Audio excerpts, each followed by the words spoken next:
Welcome to SVG-TV News and Sports for Monday, January 12, 2014. I am Jennifer Richardson with the details. The final 4 persons of the 9 confirmed dead following the December 24th disaster were on Saturday laid to rest in Rosebank. For many, it was one of the biggest and most emotionally charged funeral they had seen in a long time. Jamisha Wright was there and tells us more in this report. It will not only go down in history as one of the biggest funerals North Leeward has ever seen, but also as one which saw 3 generations of the same family being buried at the same time.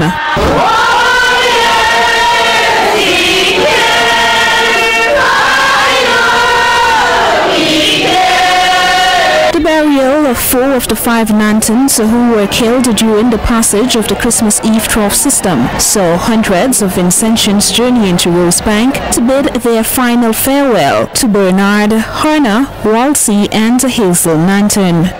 The atmosphere at the funeral service was undoubtedly somber and particularly heartbreaking for Nelisha Miller, who was burying her mother Hazel, grandparents Walsey and Herna Nanton, and her beloved cousin Bernard.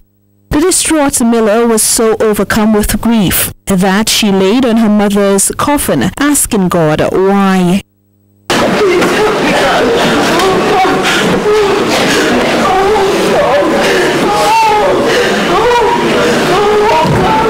During the sermon, Father Francis advised the rest of the Nanton family to turn to God as they seek a way out of their current hardship. Please stay connected to your God who never fails, a God who always keeps his promises. He will turn your sadness into joy and gladness. This is my prayer. He will wipe away every tear from your eyes. In order for that to happen, you must stay connected to him through acts of public worship and private prayer.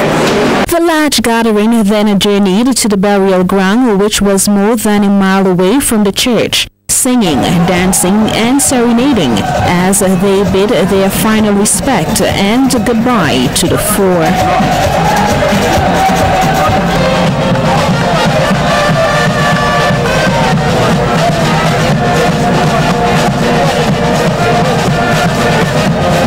Jamisha Wright reporting for SVGTV News. In expressing his condolences to the Nanton family, Prime Minister Dr. Rav Gonsalves said there is a need for much help to be extended to the immediate family at this very challenging time. This is a terrible, terrible loss for them. I mean, many persons will have seen and heard Nelisha. It's an awful thing to lose your grandmother, your grandfather, and your mother at one time. I don't think we'd want to wish that on anybody at all. I know I have experienced the pain of having close persons to me who have died. A son of mine who would have been this year, he would have been 32, 33 years old this year. And he died very young. I stayed in the house where I was in the United States for a month. I didn't go. And while making reference to his past experiences, Prime Minister Gonsalves told the Nanton family that while they have to come to terms with their loss, persons outside have to help them along the way. And we have to provide the support, all of the support to the family. They have to know that we love them, that we care for them, that we care for those who have died, and that we are all going to try to be different and better.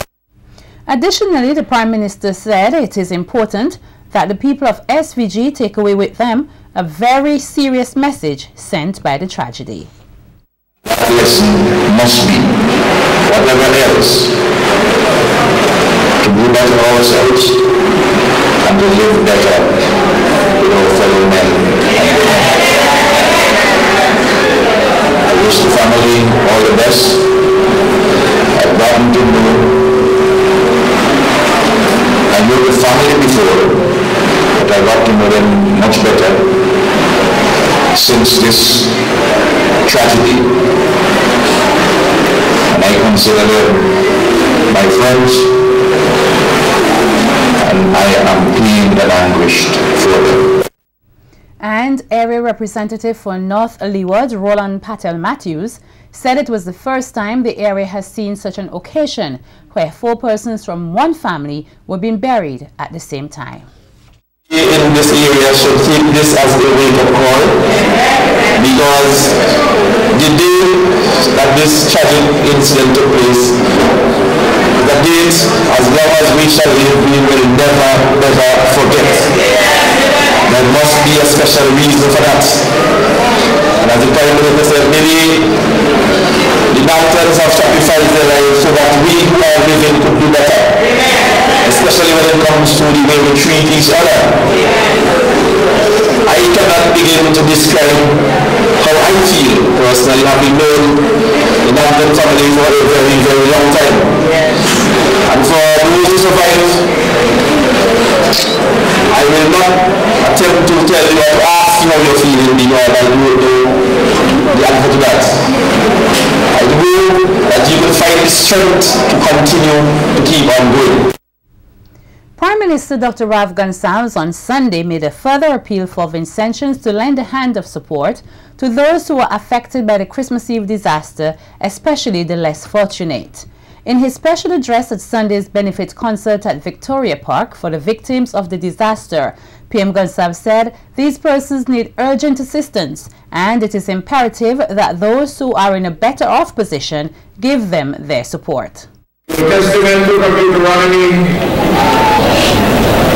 advises us to give generously to the poor and to do so with no grudging heart.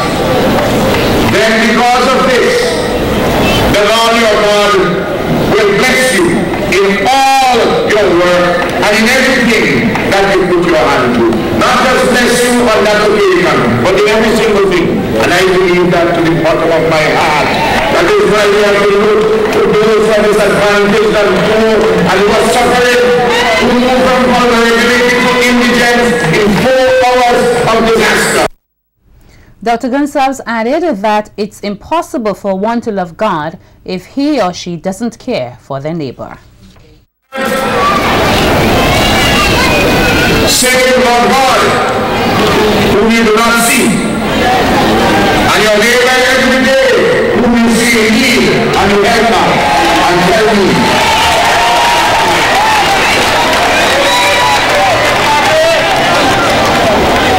The greatest of all is love. And leaders must show love. And their faith in God must be made public by deeds. And the hope is generated because of the promise of redemption.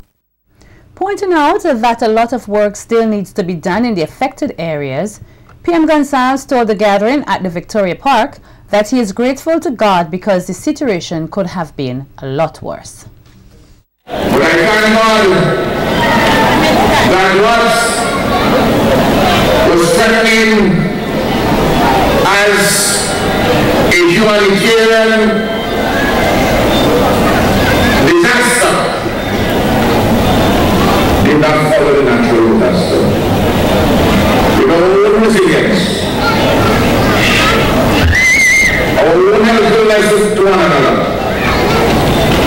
the support we have received from many countries and organizations and agencies overseas, we have put to good use over the last 2 weeks to to bring back some semblance of normalcy to many, many lives which have been threatened with worse. And opposition MP Daniel Cummings extended a call to leaders in the country to adopt an attitude of forgiveness. The opposition MP says society is filled with too many scandals, leaving persons bitter and unforgiving. In our society, there is too much hurt. There is too much spite. There is too much wickedness. There is too much pulling down. Too many of us will jump on any rumor and spread it like wildfire about someone whom we perceive to be our enemy, even though we don't have the slightest scintilla of evidence to support it. But we tried in spreading rumors and boxes on innuendos and bringing people down to the mud. I want to say to us as a people, as leaders, let us take the example. Let us start by forgiving all those who do wrong to us. According to Cummings, reconciliation can only be possible if forgiveness is genuine. Ask the Lord to forgive us. Remember, He gave us that prayer. We are asking Him to forgive us our sins. But He says we must do it as we forgive others. In other words, my brothers and sisters, first, we have to bring ourselves to be able to forgive. And when we forgive, we don't say, I forgive you, but. And I'm not here talking about the forgiveness 797. I am talking about that simple first step of genuine total forgiveness. The benefit concert organized by the umbrella grouping Hope for the Nation Committee featured 6 of the nation's leading worship teams and intercessory prayers for the nation by leaders of various Christian organizations. Nerissa Sandy tells us more in this report. Last evening was a time of reflection, praise, worship, and thanksgiving as members of the Christian community came together in solidarity at the Victoria Park to offer messages of hope, faith, and love embodied in the theme Our Faith Will See Us Through, following the December 24th flooding disaster that left 9 people dead, 3 still missing, several without homes, as well as damage to infrastructures including roads and bridges. Addressing the gathering on the subject of faith, hope, and love, Prime Minister Dr. Raul Gonsalves quoted words of encouragement from the book of Isaiah, noting that there is hope in God. Those grow tired and weary, and young men stumble and fall. But those who hope in the Lord, will renew their strength. Representative for the opposition New Democratic Party, MP for West Kingstown, Daniel Cummings, in his remarks, stressed on the need for exemplary leadership within the society. As leaders, we need always to be mindful that there can be no leaders unless there are followers. And that you've got first to serve before we can be true leaders. Led by Reverend Dr. Mel Pope of the Faith Temple Church, the intercessional prayer and laying of hands were extended to this country's political leaders. Minister of Ecclesiastical Affairs Maxwell Charles, in his presentation, assured Vincentians that things will improve despite the scars left behind by the devastating flood. I say, we will come out of this as stronger Vincentians. As leaders of this great nation, we will and we must renew our faith and our trust in Almighty God. Sunday's concert featured 6 of this country's leading worship teams, including Harvest Bible Chapel Worship Team, Angelica's Youth Ministry, Angelus Worship Team, Vessels of Honor, Exalt Him, and Called Out. Reporting for SVG-TV News, I am Nerissa Sandy. Over $10,000 in cash and 12 barrels of foodstuff were collected at Sunday's benefit concert.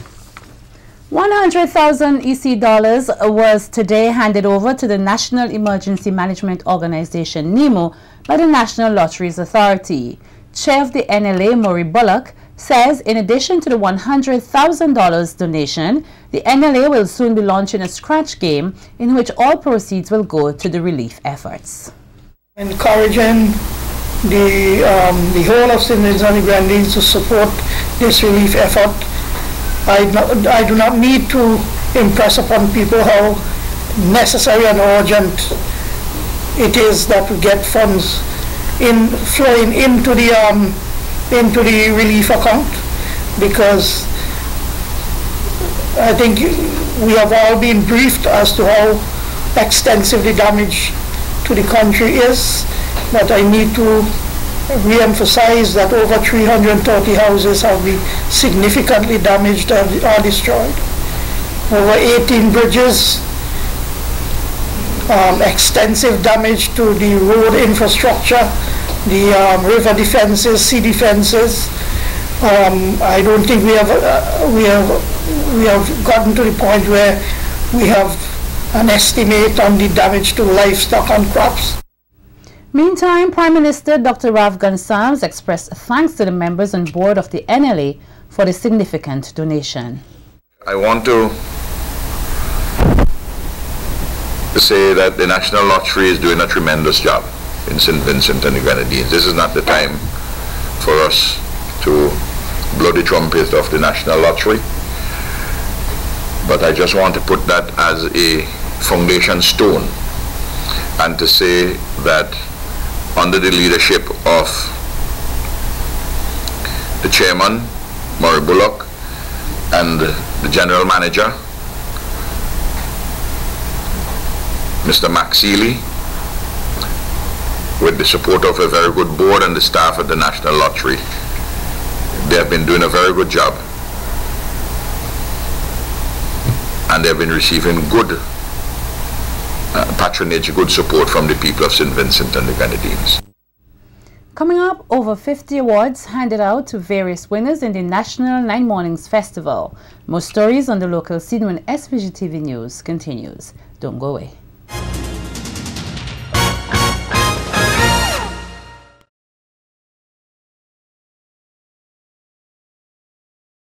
Welcome back.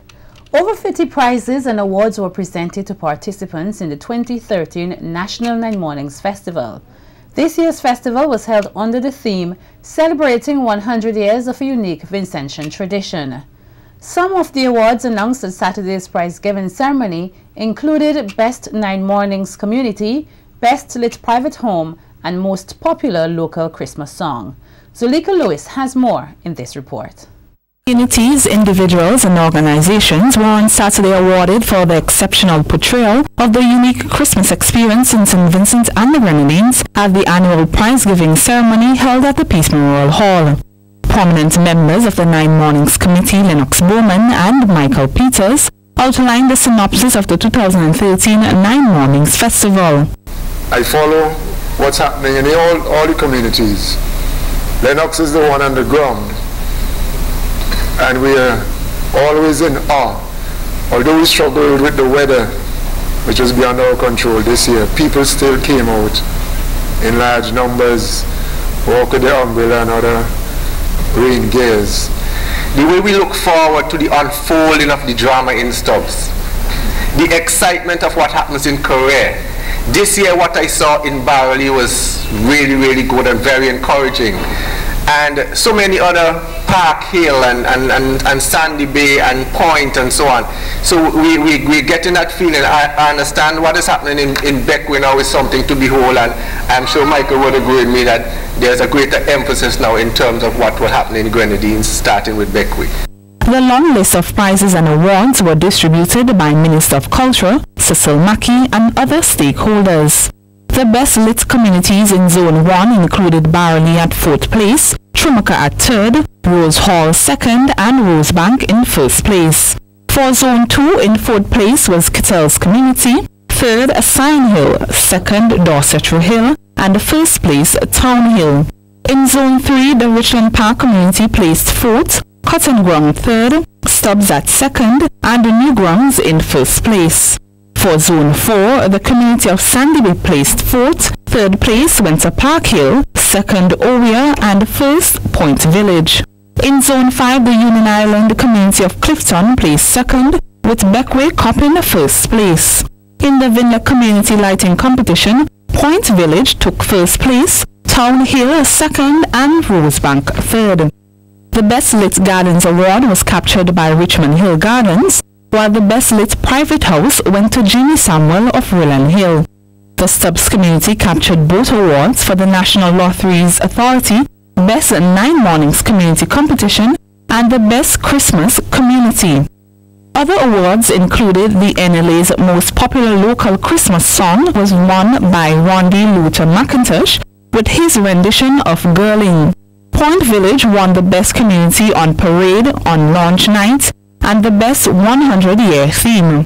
Meanwhile, awards were handed out to 9 persons, organizations and individuals for their contribution to the 9 Mornings festivals. The awards were presented to Bassi Alexander and El Grupo Amistad, Errol Daniel, Leroy Llewellyn and the Sand Hill community, Carlton CP Hall, the National Lotteries Authority, the NLA, the St. Vincent Electricity Services, VINMEC, Merlin Fernandez and Kids Plus, the Sand Hill Euphonium Steel Orchestra, and the Ministry of Culture. For SVG-TV News, I am Zulika Lois. A delegation from the Food and Agriculture Organization, the FAO, is here on a 3-day visit to assess the damage to the agriculture sector caused by the December 24th disaster. At a media conference today, FAO's representative Vincent Little says the purpose of the visit is to review the information generated by the Ministry of Agriculture and also to get a first-hand look at the devastation. To a large extent will inform 1, our emergency action, and 2, medium to long-term actions, or let me say strategies, in ensuring that we can build back better. The mission is intersectoral, interinstitutional, and it's led by FAO, and it includes well, myself as the Vincent Little as the mission leader, Klaus Eckerman, who is a forestry specialist, Greg Robbins from Cardi, Mr. Dalton from ECA, and Ruben Robertson, FAO consultant in the OECS. Little notes that the FAO will be responding first to emergency needs. Longer term to your medium to long term needs. We'll be on the ground for 3 days. We'll be reviewing as I mentioned, the information already generated for adequacy. We'll be visiting the various areas impacted. We'll be talking to farmers, we'll be consulting with NGOs, and you name it. But we'll ensure that at the end of the day, we'll have the necessary information that will help to inform the intervention strategies that would be needed to support the country. The first aerial spring for 2014, which was expected to commence this Tuesday, has been postponed. That's according to Minister of Agriculture Sabota Caesar, who explains that they are encountering setbacks due to the recent disaster, but he is hopeful that the spring will commence very soon. As the bridge at Caratal in Georgetown is damaged, and there is a bit of fear and calculations are still being done as to whether or not that bridge could take the load of the 20-foot container across to the hangar for the chemical to be loaded to the spray plane. We have to address this matter urgently because we know what happens with this increase in humidity and rainfall, that we usually have flare-ups around this time. So that is another matter that we have to address, and for banana farmers who are expecting the aerial spraying to start tomorrow, it will be postponed, but we're trying to see if it can begin later on this week. Farmers have been asked to put the recent natural disaster behind them and work together to move forward. Minister Caesar says though he recognizes that the struggles may be great at this time, the Ministry of Agriculture is working in the best interest of all farmers to rebuild the industry. The damage is still being, the assessments are still being done, and I want to encourage the farmers to come forward with the information. I don't want you to sit and wait, because a farmer is not always on his farm, and an extension officer may go to the farm when the farmer is not there and make the assessment, and there may be no way for you to know that the assessor would have come to the farm to make the assessment in your absence. So I really want the farmers and the technical persons within the Ministry of Agriculture to continue to cooperate. I know sometimes there is usually a little bad blood, but let us put that aside. Caesar says given what took place on December 24th, farmers also need to be alerted immediately so they could take action. Additionally, the synopsis, the weather synopsis would speak about small boats and vessels to keep ashore, but persons who have animals also would have to ensure that they protect the animals and their interests once you are cultivating, or once you are farming, because some cultivation cannot be moved, even though you have the warning. But it is definitely, based on what would have happened in on December the 24th, it is an indicator and should definitely be a significant lesson in going forward as how and where we invest.